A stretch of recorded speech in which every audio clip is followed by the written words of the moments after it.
Hello, my friends. It's your friend Kevin here with today's Divine Daily Blast. I was waiting for my printer to stop doing its automatic maintenance update.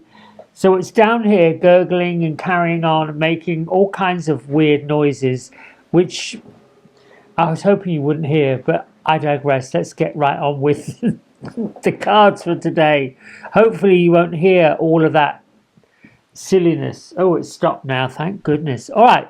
We're in, we're we're in angel numerology number 2 day today.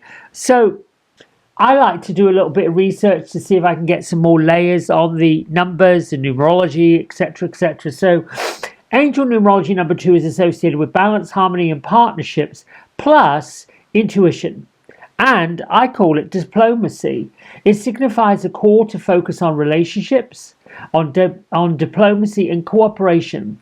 Find a balance between different aspects of the day, of your life, of what's going on, and seeing this number over and over and over again.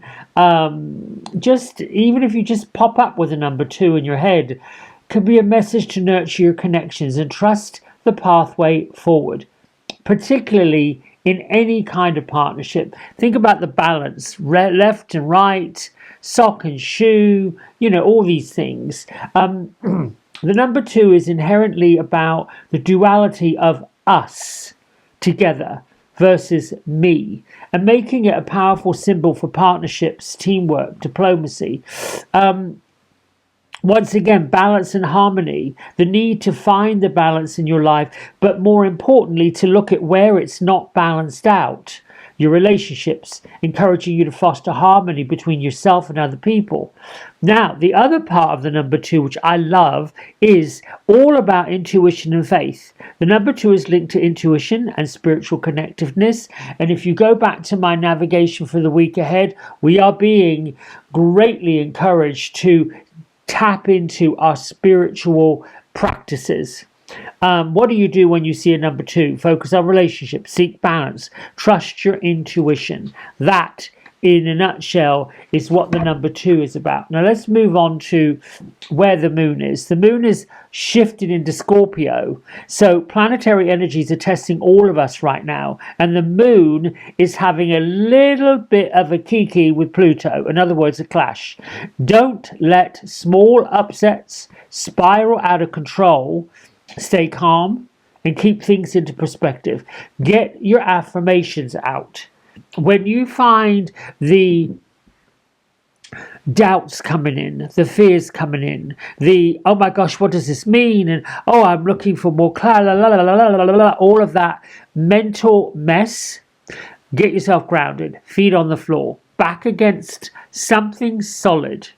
So if you like to meditate, sit in the lotus position. Make sure your hips are higher than your knees. Pull your belly inward and upward. Open up your chakra channels. Make that balance. Breathe down deep into the pit of your soul. The pit of your soul is kind of like where your base chakra is and slightly below it. Not necessarily where your legs are. Your legs actually kind of like they're antennae going into the ground, but usually it's where your seat is, where the tailbone ends, right below that tailbone. What else can I say about today? Let's move on to my isms. I am worthy of all the goodness, abundance in the universe. I expect all my good intentions to manifest perfectly. I am aligned with the power of the Creator, and that power is with me right now.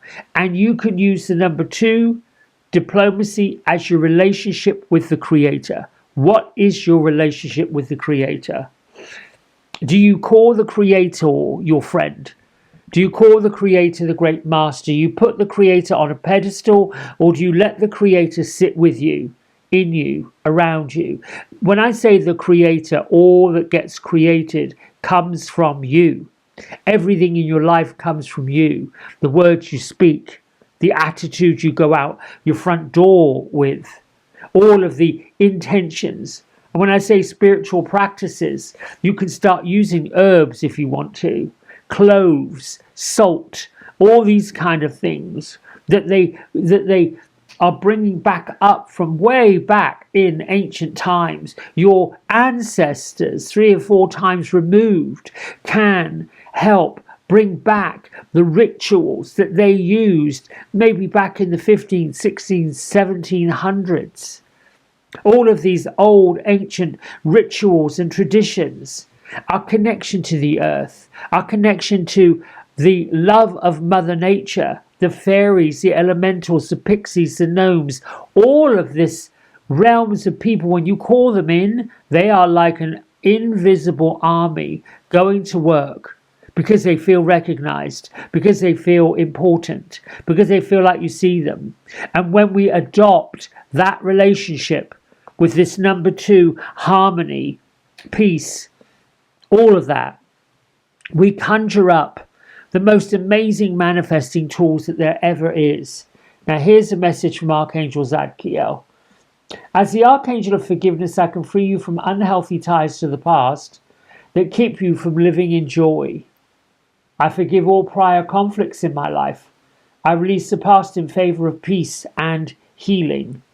Let it go, let it go, let it go, let it go, because everything that happens in the past is here to teach us what our future is going to be. Even if that means I don't want to repeat that, I'm not doing that again. It's a big lesson. You know, you may have done something, said something, acted in a certain way that didn't feel right. Well, let yourself be forgiven for it. Don't kind of just keep holding on to it. Let it go. The Lemurians, I think I talked about that in depth yesterday.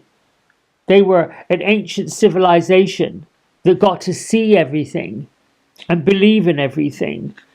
They were inhabitants of sacred land, and they lived in complete harmony with nature, with each other. They lived in complete harmony with every living being. Their inner vision was fully activated. And they've come to increase our psychic ability. You see the third eye center on the card activated. The light is turning on. So call in all of your elementals, and you can do it just like that. I call to the great creator and ask for the elementals to show up in my life. Bring me peace, bring me harmony, bring me balance, bring me joy. All the things you want, not necessarily the material, because I have to tell you, my friends, the material world that you seek will follow when the harmony and the balance is there. Your sensitivity is so heightened right now that you'll be able to evaluate people's characters very quickly. You'll be able to feel, see, hear, and know the sacred words that are being spoken to you, that are being shown to you. The radio that might pop up with a message that you thought, wow, I needed to hear that. Moving on, we've got Archangel Metatron. Metatron comes with a divine calling. And Metatron, as I've said yesterday, the activation for Metatron is I am ready to fulfill the call of my soul. And it says on this card, when you, God and the angels are recruiting you, right where you are and where you have been, strategically placed, and trust that what you are facing now has everything to do with what you are here to heal, and that it will lead you to a life that is aligned to the meaning and purpose. You're here, right now, to make a difference.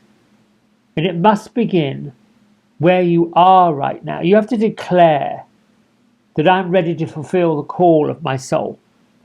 I am ready to step up and do as I'm supposed to do. I'm ready to align with the energies of God, with the energies of the universe, with the energies of angels, with the bright light energies of the good fairies, the bright fairies, the good pixies, the bright pixies, the good gnomes, the bright gnomes. There's your card. Healing. Ooh. This lady came before.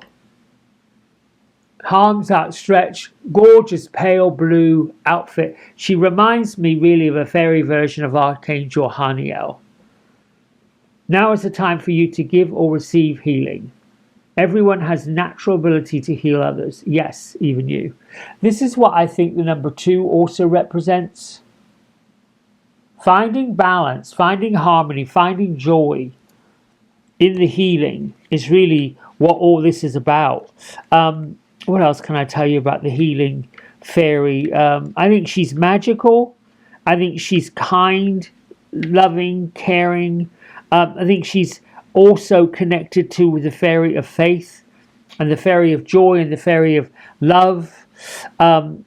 She's flown in today, and she's flown in, I think, last week to let us know that she can help you heal or help you heal others if you're in the healing mode. Go get a massage, go get a manicure. When we feel we're being heard, it can make us feel better. So people who have the ability to listen to other people, like hairdressers, manicurists, massage therapists, doctors, counselors, particularly if they're listening with love, without judgment, they're already healers. And so sometimes just being in the presence of someone who is receptive to our thoughts and feelings can help us feel uplifted and help us feel healed. So hands-on healing is a technique we feel drawn to. Perhaps this is something that you too wish to explore in your own lives. Ask yourself if you're in need of healing. It's important to listen to your body and take time so that you can heal it naturally. Make sure that you're getting all the correct vitamins, all the correct nutrients. Make sure that you're getting enough sleep. Sleep is an amazing healer, unbelievable healer. I often find people who, like especially this time of the year when the seasons are changing and we're supposed to be getting into that busy world, lots and lots of people are in a healing mode. They're taking time out. They're taking more naps. They're just letting themselves just be, breathe and be. Let go of all the trappings of the physical world. All that's crumbling and falling away. So those of us that are ready to heal are in the mode of healing, probably do feel like hibernating and napping and sleeping and listening to uplifting, inspiring information. So maybe that's my message today. The number 2 comes with healing, harmony, balance and joy. And with that, I'll let you go. Have a great day. See you tomorrow. Bye for now.